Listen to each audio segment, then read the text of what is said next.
Welcome to the Deep Dive, where we get into the details that really make a difference. Great to be here. So, for anyone who follows motorsports, late May, it's just electric, isn't it? Oh, absolutely. The atmosphere is incredible. You've got these two absolute giants back-to-back, basically. The Indy 500 kicks things off. Sheer speed, that oval tradition. And then, bam, across the pond, you have the absolute crown jewel, the Monaco Grand Prix. Yeah, the glamour, the history, the sheer insanity of racing those cars through those streets. It's unique. It really is.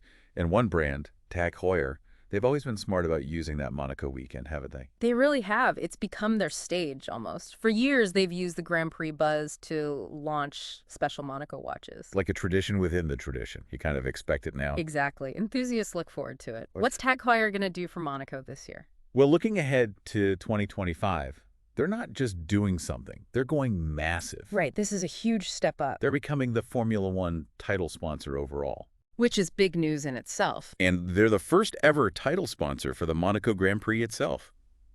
That's historic. It really is unprecedented. It puts them front and center like never before. So what does that mean? It means those limited Monaco editions they always do. Suddenly, the spotlight is way, way brighter. Yeah, more eyes on them, more expectation, probably more demand, too. It's a defining moment for their connection to F1. Definitely. And, okay, so with this bigger role, they've rolled out a whole collection, a bevy, as our source puts it, of new Monaco references. A real mix. Some very modern, some very heritage-focused, lots to talk about. But there's one specific watch that seems to be getting all the buzz, the one everyone's pointing to. Ah, yes. There's definitely a standout in the crowd this time. It feels like the star of the show, really. That's exactly why we're diving deep today. We want to unpack the whole story behind that one piece. Yeah. The limited edition TAG Heuer Monaco Chronograph X Gulf. Okay, yeah. Good choice. We're hearing it called the best, most complete Gulf Monaco to date. That's a pretty bold claim. It is. So we need to figure out why. Right. So our mission today is to look at the design choices, those historical links, and maybe some of those hidden details that make people say it's so compelling. Sounds good. Let's get into it. Where do we start? The Gulf connection itself. Yeah, let's start there. Because TAG Heuer and Gulf, Yeah. that's not a new thing, right? That partnership goes way back. Decades, yeah. It's one of those iconic pairings in motorsport. Think Gulf, think powder blue and that bright orange stripe, Le Manser, F1. It's everywhere. Instantly recognizable colors. You see them, you think racing? And they've put those colors on watches before, plenty of times. On Heuer, on TAG Heuer models. But here's an interesting point from the source material we looked at. Apparently, just taking that car livery, the blue and orange, and sticking it straight onto a watch dial. Yeah. It can be tricky. Yeah, it says it's been extremely hit or miss. Right. Sometimes it works, captures the energy. Other times, maybe a bit much. A bit literal on a small dial. It can look a bit simplistic, maybe, or just not quite refined enough for a watch face, especially a printed one. Okay, so this new Monaco, it doesn't just do the obvious thing. It takes a different approach. And that's what makes it interesting. It pivots. Instead of just copying the car's paint job, they looked somewhere else. Another huge moment where Gulf and the Monaco intersected. A moment that really, really put the Monaco on the map. Exactly. A moment that became legendary. Okay, I'm thinking Steve McQueen. Yeah. Has to be. Bingo! The king of cool. The movie Le Mans, 1971. That shot of him. Yep. Zipping up the white racing suit. The suit has the Gulf stripe blue and orange, and boom, right there on his wrist, the Heuer Monaco. That image is burned into people's minds. TAG Heuer has used it in marketing for years. Decades, yeah. It's probably the image associated with the Monaco for most people, even if they're not watch nerds. Right. It connects the watch to racing, sure, but also to Hollywood, to this whole era of effortless cool. It's powerful stuff. So the genius move here, according to our sources, is that this new Gulf Monaco isn't just referencing Gulf racing in general. No, it's much more specific. It's specifically designed to evoke that white racing suit McQueen wore. That specific costume from that specific movie, that's the inspiration. Which it is. That's a clever twist, isn't it? It's not just branding, it's referencing a cultural moment. It really is. What's fascinating is that choice, focusing on the suit, an item of clothing from a film, rather than just the Gulf logo or the car livery. It broadens the appeal, maybe? I think so. It taps into something bigger than just racing fans.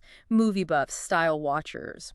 People recognize that look. It makes the watch feel more like a piece of cultural history. Okay, so that raises the big question then.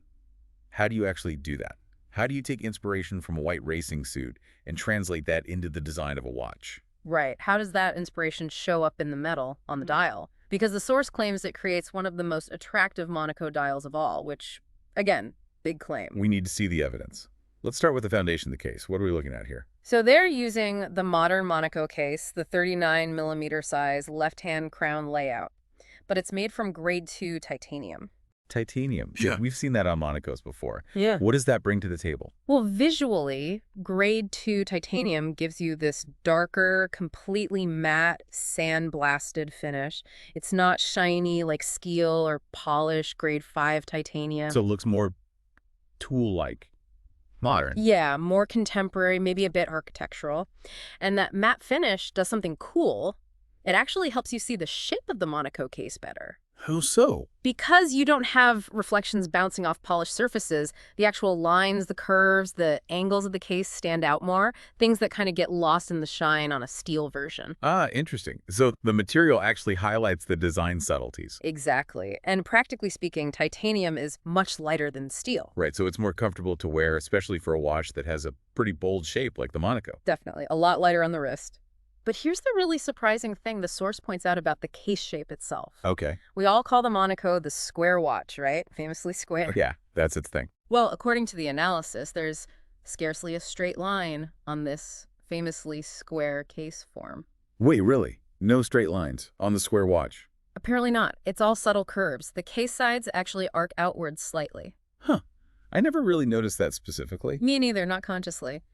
And the chamfers, those angled edges, top and bottom, they're described as having complex, flowing shapes, not just straight bevels. Okay, let me get this straight. A watch known for being maybe even called bombastic? Yeah. Or just boldly square? Yeah. Is actually full of these subtle flowing curves. That's kind of mind-blowing. It's way more considered than you might think at first glance. Impressively thoughtful and considered is how the source puts it. Even the case profile, side-on, has a slight curve to apparently help it sit better on the wrist. Wow. So it's an illusion. Looks square, feels more organic. Something like that. It shows incredible design thinking right from the original, and the matte titanium just lets you appreciate those hidden depths more easily. Okay, that's a genuine aha moment for me on the case. Oh, wow. What about other features? It still has the usual Monaco stuff, right? Oh, yeah. You've got the signature left-hand drive crown at 9 o'clock. Instantly recognizable. And the pushers for the chronograph. They're standouts, too. At 2 and 4 o'clock, they're not just round buttons. They have these cool, tapering, octagonal shapes with beveled edges, little sculptural details. Nice. And can you see the movement? Yep. Sapphire display case back like most modern Monacos. You can see the engine inside. And practical stuff. Can I wash my hands with it? Absolutely. It's rated for 100 meters of water resistance. So, yeah, daily wear, rain, splashes, even a swim, it should handle it fine. It's pretty robust. Okay, solid foundation then. Yeah. Complex case, practical features. Now, the dial. This is where the McQueen suit story really comes in, right? This is where it all comes together visually. The base color of the dial isn't stark white. It's described as a slightly warm cream white. Cream white. Why is that important? Because it suggests that vintage feel, that patina of the white suit. But without going overboard, it avoids those really yellowy, khaki, fauxtina colors you sometimes see. It feels more natural, more subtle. Like hinting at age rather than faking it. Exactly. It's a really nice, nuanced choice. And against that cream background, The stripes. the twin Gulf stripes, orange and cobalt blue, running from about 1 o'clock down towards 5 o'clock. And they framed the subdial at 3 o'clock. Yeah, the black running second subdial sits right in their path. It's a striking look, classic Gulf colors, but the placement and interaction are key. Now, the source says this isn't the first Gulf Monaco with stripes off-center like that. Correct. But it also says it's the clever details that make this version special. This is where the optical illusions come in. Optical illusions. On a watch dial. Okay, explain this. All right, so look at the minutes track, that ring around the edge. Usually you'd expect printed stripes to just go over the track, right? Yeah, seems logical. But here, the black on white minutes track looks like it cuts through the stripes. Like the track is on a layer above the stripes. Whoa, okay, so it creates a sense of depth? Precisely. And then the black subdial at 3 o'clock, it does the same thing, appearing to cut into that white ring of the minutes track even further. But without messing up the scale or making it hard to read? Exactly. Legibility is still perfect, high contrast, but the effect is this incredible optical illusion of layers. So even though it's a flat printed dial, your eye is tricked into seeing different levels. That's the idea. It adds new layers to a famously flat dial layout. It gives it a dimensionality that's really unexpected and quite sophisticated. That is clever. It's like visual trickery. And there's more. Look at the width of the stripes compared to the subdial I run through. Okay. The stripes are apparently just slightly narrower than the rounded square subdial. Why does it matter? It subtly reinforces the illusion that the subdial is sitting on top of the stripes, but it's balanced so carefully that the subdial still looks dominant, like it should. Man, that's some serious attention to detail. Thinking about line weights and overlaps to create depth. It really is. Connecting it back, it shows they weren't just thinking about colors, but about how to make a flat surface feel dynamic and three-dimensional using purely visual cues. It's very thoughtful design. When you look at how all that works together, what strikes you most? Honestly, how cohesive it feels. It's not random tricks. It feels like a unified concept. Like the cream dial is the suit fabric, the stripes are sewn on it, and the subdials and track are layered over that. Everything seems to sit in its own logical plane, even though it's flat. It tells that story of the suit in a visual way. That's a great way to put it. And the final touches help lock it all in. Like what? The orange they used for the main chronograph, seconds hand, and for the little Gulf logo printed down at 6 o'clock. It's a brighter, more fluorescent orange. Ah, so a slightly different shade. Yeah, just gives it a bit more pop, a bit more complexity, draws your eye to the chrono function and the branding without being loud. Nice. Any other heritage nods on the dial? Two big ones. They used the old-school printed Heuer shield logo, not TAG Heuer. Ah, connecting it back to the McQueen era. Exactly. And they paired that with the horizontal applied hour markers, the kind used on the original caliber 11 Monacos. Okay, so those details really ground it in the history, balance out the modern elements. It sounds like a really well-composed dial. Visually, it seems incredibly well executed. Every element seems to have a purpose and contributes to the overall story. Right, we've obsessed over the outside. What about the inside? What's making this tick? It uses the modern caliber 11 automatic chronograph movement. This is the movement TAG Heuer uses in its other current left-hand crown Monacos. Caliber 11. That name has history, obviously. But the modern one, it's not the same as the original 1969 movement, right? No, not exactly. The modern caliber 11 is based on a Sellita SW300-1 movement, which is a reliable Swiss automatic base. Okay. And then it has a Dubois de Prix chronograph module added on top, so it's a modular construction. Modular. Yeah. Like the original Caliber 11 was. That was a collaboration, right? Heuer, Breitling, Hamilton Buren, Dubois de Prix. Exactly. The original caliber 11, one of the world's first automatic chronographs, was famously modular. So the source suggests this modern movement, being modular too, is a deliberate homage to that original construction method. Okay, so it's echoing the spirit of the original. Yeah. But how does it stack up technically against other watches at this price point? Ah, well, that's where the source raises a point. Yeah. It says the modern caliber 11 can feel markedly undergunned compared to competitors. Undergunned. How so? Because at this price, around $10,000 US, you start seeing a lot of watches with integrated manufacturer chronograph power plants. Movements designed and built entirely in-house, often with longer power reserves or maybe different technical features. Right, and the Caliber 11 specs are... Relatively modest, according to the source. About a 40-hour power reserve. So run for a day and a half off the wrist. Yeah. Standard enough. Yeah. And a 28,800 beat rate, which is 4 hertz or 8 ticks per second. Again, pretty standard, smooth sweep, but not high beat or anything unusual.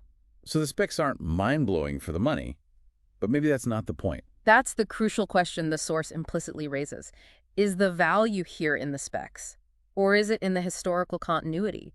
The fact that it uses a modular design like the original, that it carries the Caliber 11 name, maybe that's the intended value proposition. So it's buying into the heritage, the story, the specific Monaco lineage, rather than just comparing power reserve numbers. I think that's a fair interpretation. It's prioritizing the connection to the icon over having the absolute latest, technically superior base movement compared to some integrated competitors. It's a different kind of appeal. Makes sense. And even if the specs are standard, is it nicely finished? Can you see that through the case panel? Oh, yeah. The decoration is apparently quite good. You get tight, sharply defined perlage, those little overlapping circles. Right, seen those? Looks intricate. On the main bridges. And the rotor, the bit that winds the watch, it's signed by TAG Heuer, has cutouts so you can see more underneath. And it's finished with Côte de Genève, those nice parallel stripes. Okay, so while it's based on a third-party movement, They've definitely put effort into making it look good and finished it to a high standard for the price point. Exactly. It looks the part, even if it's not a full in-house creation. Okay, movement covered. Now, the strap. You hinted this was special. At first glance, the source says it's nothing to write home about, just white textile, right? Yeah, initially it looks pretty straightforward. White tulle weave, orange stitching to match the dial accents, to point clasp. Looks fine, matches the watch. Seems okay. So what's the big deal? The big deal is the material. The source says it's the history of this material that truly makes it stand out. Go on. That white textile, it's fire-resistant Nomex fabric. Nomex, like what actual racing suits are made of. Exactly. The stuff drivers have worn for decades for fire protection. It's a core safety material in motorsport. Okay, that's already pretty cool, using actual racing suit material. But there's more, isn't there? There is. This is the kicker. It's not just any Nomex. Uh-huh. This particular Nomex fabric used for the strap was produced by a company called Hinchman. Hinchman doesn't ring a bell immediately. Hinchman was the American brand that produced, wait for it, Steve McQueen's actual white racing suit for the movie Le Mans back in 1971. No way! Are you serious? Dead serious. It's Nomex from the exact same manufacturer that made the suit that inspired the entire watch design. That's incredible. That's not just a nod. That's like DNA. That's an insane level of detail and authenticity. Isn't it? It takes it from being a cool material choice to being this profound, almost secret link back to the source inspiration. Wow. So the strap isn't just an accessory. It's part of the core story. A well-considered, understated tie-in, as the source says. Exactly. And apparently it's comfortable, too. So you're literally wearing a piece of the history, a tangible connection to that legendary moment. That completely changes how you look at the strap. It's genuinely brilliant. Okay, so let's wrap this up. Context.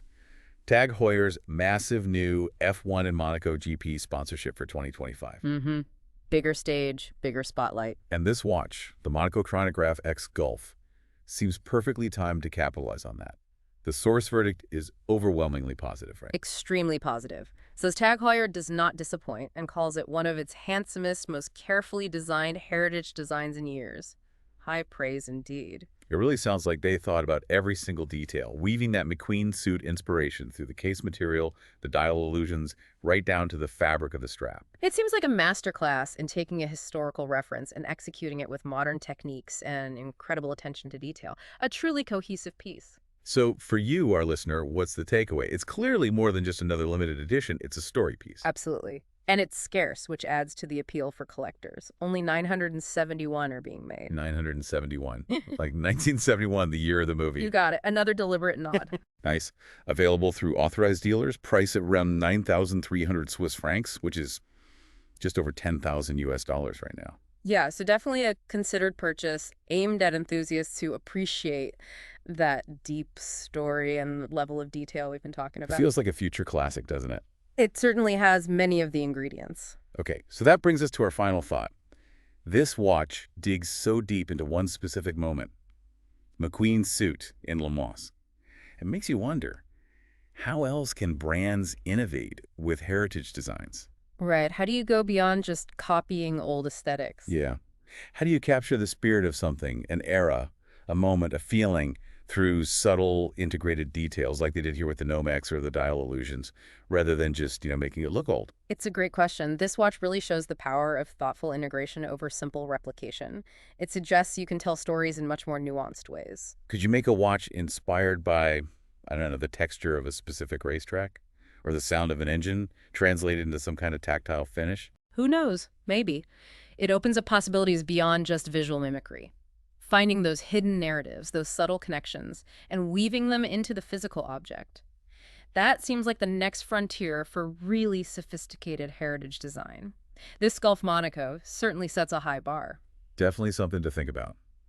What other stories are hiding in plain sight, waiting to be told on a watch style? Endless possibilities. Well, that's our deep dive for today. Hope you enjoyed getting into the weeds of this fascinating TAG Heuer Monaco Chronograph X Gulf with us. It was a great one to unpack. Lots of clever details. Indeed. Join us next time for another deep dive. Until then, stay curious.